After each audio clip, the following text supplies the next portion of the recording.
Hello, America. So, I don't want to talk about this game at all because I'm just doing the same thing I always do.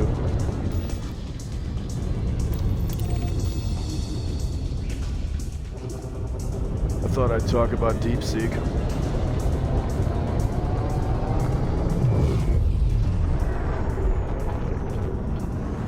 So yeah, I heard about DeepSeek on the news like everybody else did. It's interesting.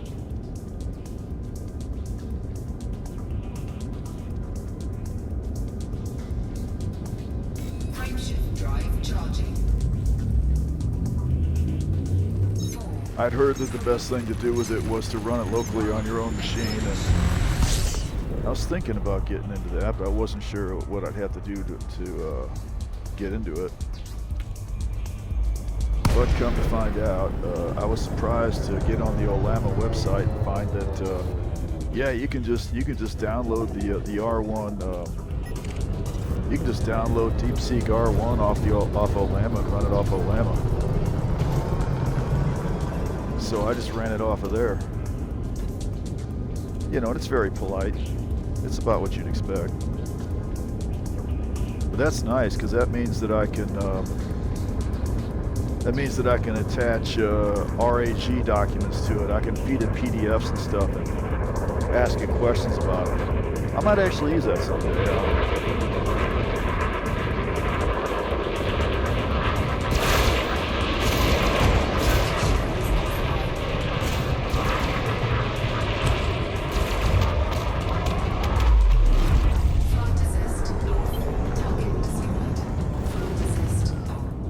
I was thinking I might, I don't know.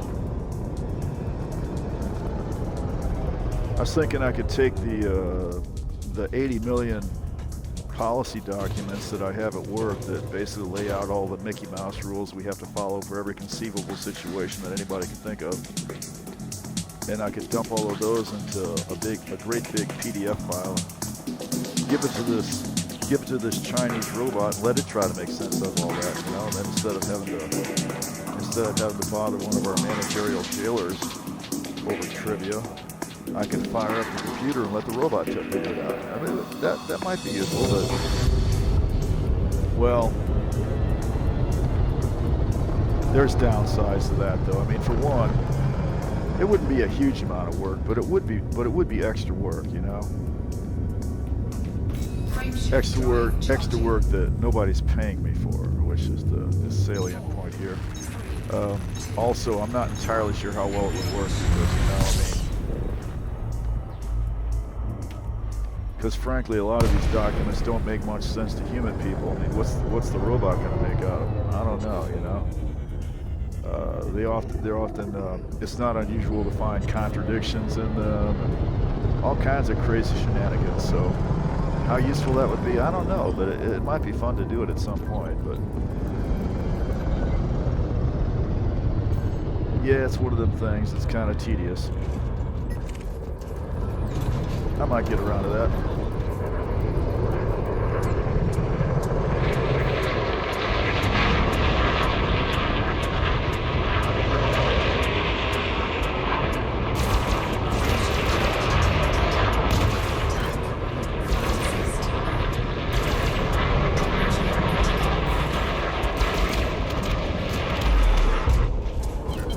Of course, the big concern with DeepSeek was that everybody thought it was going to put NVIDIA out of business,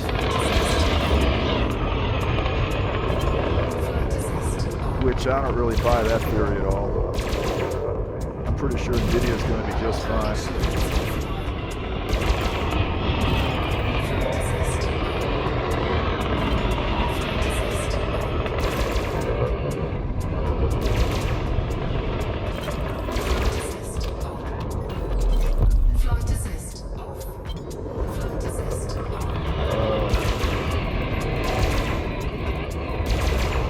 Yeah, I think that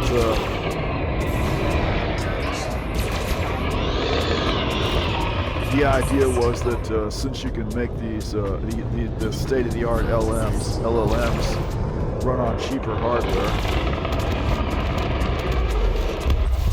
and whatnot. Well, maybe that would render unnecessary all the big iron that these obnoxious billionaires have been scraping money together for.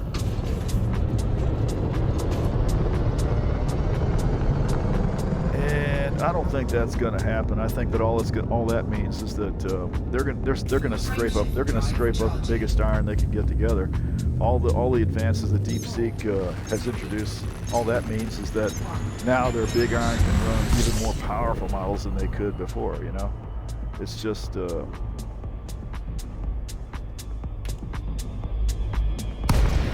It's just like when back in the 80s and the 90s when cars started to become more fuel efficient.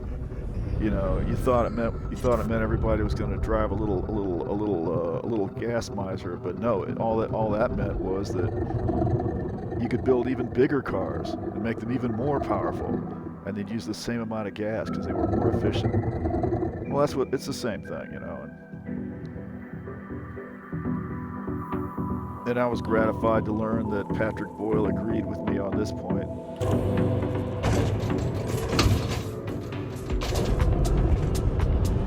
I was glad to know I wasn't the only one thinking that way, because apparently that's a well-known point of view.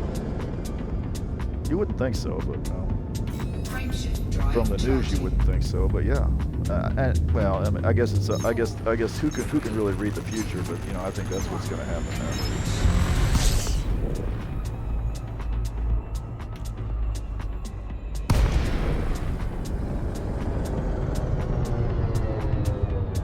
You know, whether that means bigger, better chatbots, I don't know. I don't think chatbots are really the future of AI. I think the real future of AI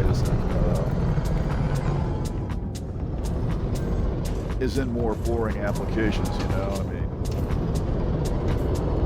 I don't really see there's a huge amount of value in having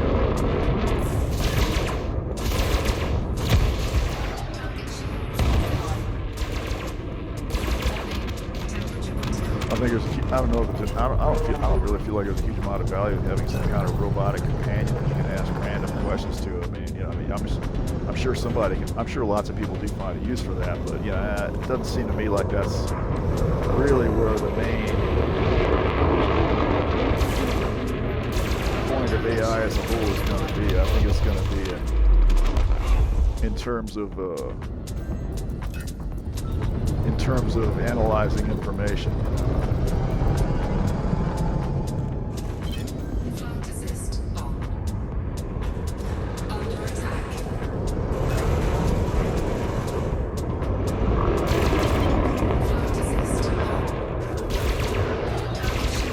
I think there's going to be more purely technical applications. That will be more important. That's what I think is going to happen. It's interesting.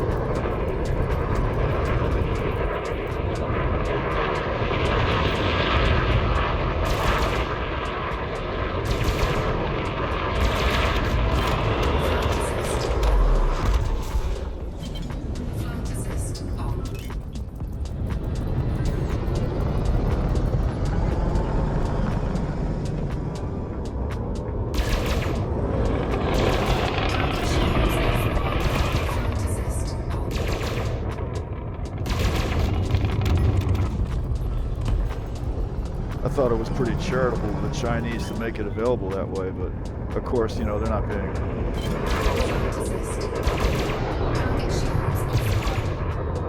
There's no real reason to think they're being all that altruistic. They've got their reasons.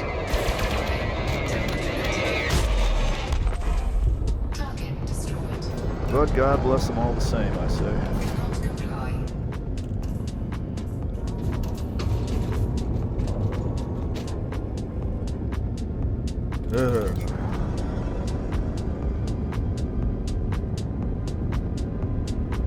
Frameshift drive charging.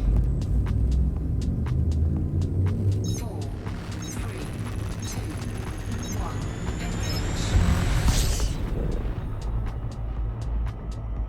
Yeah, I don't really have a whole lot of use for chatbots. I just run them just to see if I can run them, but.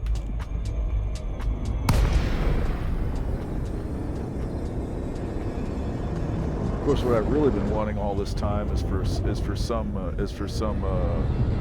game developers to start incorporating AI into their production.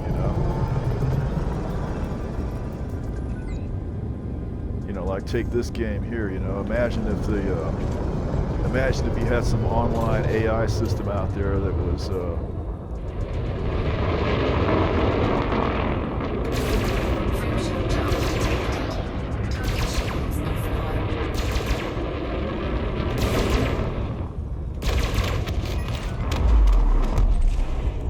Well, this game here, how much of it is controlled with random number generators.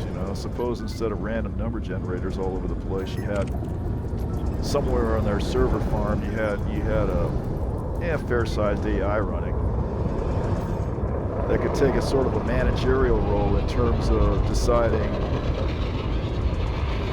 where and when the enemy ships were going to show up. In some on the basis of some kind of rationale, as opposed to, pure random chance all the time.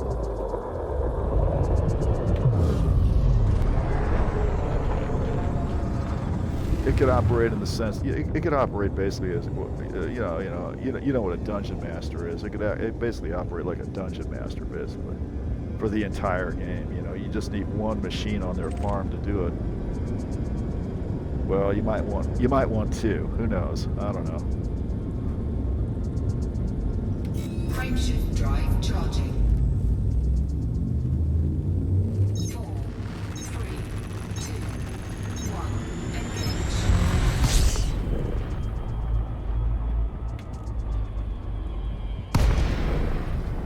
Oh, well, I suppose that's all I really have to talk about. I bought an M-disc burner. I saw a video last week about M-discs. I'd never heard of M-discs before. So come to find out, there's these optical drives that can burn Blu-ray DVDs that hold 100 gigabytes of data and write them on some kind of ceramic substrate that's supposedly stable for 1,000 years, which is ludicrous. So I had to go get one of those and hook that up. And one of these days when I've got a couple hours to spare, I'm going to back up one or two of these hard drives I got here that are getting filled up with random garbage. So that was interesting. Other than that, I have nothing else to talk about except Trump's goddamn trade war, of course, which I don't even want to talk about. That's what the thing about that is. Trump talks a lot of bullshit. So if you want to be optimistic, you can say, well, he's bluffing like he always does, and he'll back down at some critical point, and it won't be so bad. That's the optimistic point of view. But of course, I don't think that's. I'm not a big fan of that either. I don't buy his supporters' bullshit at all about how it's going to bring manufacturing back to the United States. These people are living in a fantasy, man.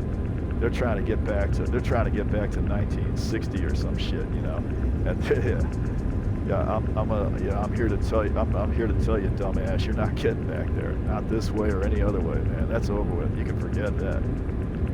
All you're gonna do is make a whole lot of people real poor, And maybe you can fool them to vote for you even after that. But no, the model I'm going by is the Brexit model. I saw what happened in Brexit for year after year. They've had nothing but economic hardship, and the supposed benefits never materialized. I think it's going to be basically the same thing here.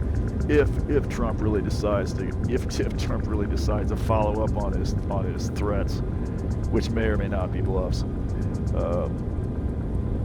yeah. I don't care if they are bluffs. You don't go around making empty threats all the damn time. People do not take kindly to that. It's gonna hurt us diplomatically, economically. There's no good side to this, but yeah, we'll see what happens. Nothing's hit the fan just yet. We'll see what goes on in the next week or two. I'm out of here. Have a good day.